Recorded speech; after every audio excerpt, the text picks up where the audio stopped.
Hello అండి, welcome back. ఈరోజు మనం స్వీట్ రెసిపీ సేమియా పాయసం ఎలా ప్రిపేర్ చేసుకోవాలో చూద్దాం. నా ఛానల్ కనుక మీరు ఫస్ట్ టైం చూసినట్టయితే తప్పకుండా నా ఛానల్ని సబ్స్క్రైబ్ చేయండి. సో ఇక్కడ ఫస్ట్ నేను 1 లీటర్ పాలు, చిక్కటి పాలని తీసుకొని కాగబెడుతున్నాను. డ్రై ఫ్రూట్స్, కాజు, కిస్మిస్, బాదం. ఫస్ట్ ప్యాన్ పెట్టుకొని స్టవ్ ఆన్ చేసుకొని దాంట్లో ఒక 4 to 5 టేబుల్ స్పూన్స్ వరకు నెయ్యి తీసుకుంటున్నాను. నెయ్యి వేడయ్యాక మనం తీసుకున్న డ్రై ఫ్రూట్స్ని ఇందులో వేసుకొని ఫ్రై చేసుకుందాం. సో ఇది ఫ్రై అయ్యాక తీసి పక్కన పెట్టుకొని సేమ్ ప్యాన్లో సేమియా వేస్తున్నాను. ఇక్కడ నేను 250 గ్రామ్స్ సేమియా తీసుకుంటున్నాను.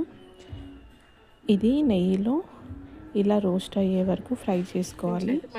బ్రౌన్ కలర్లో రోస్ట్ అయ్యే వరకు ఫ్రై చేసుకోవాలి.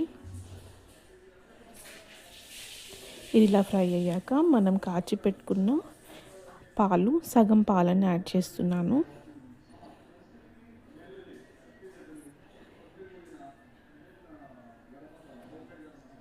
సో ఇలా పాలల్లో ఇది ఉడికిన తర్వాత మిగతా సగం పాలని యాడ్ చేసుకోవాలి. ఇలా యాడ్ చేసుకోవడం వల్ల మనకి సేమియా అనేది చల్లారిన తర్వాత కూడా గట్టిపడకుండా ఉంటుంది.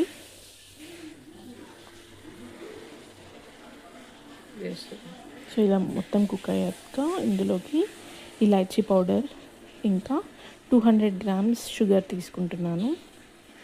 మీకు కావాలంటే బెల్లం కూడా యాడ్ చేసుకోవచ్చు.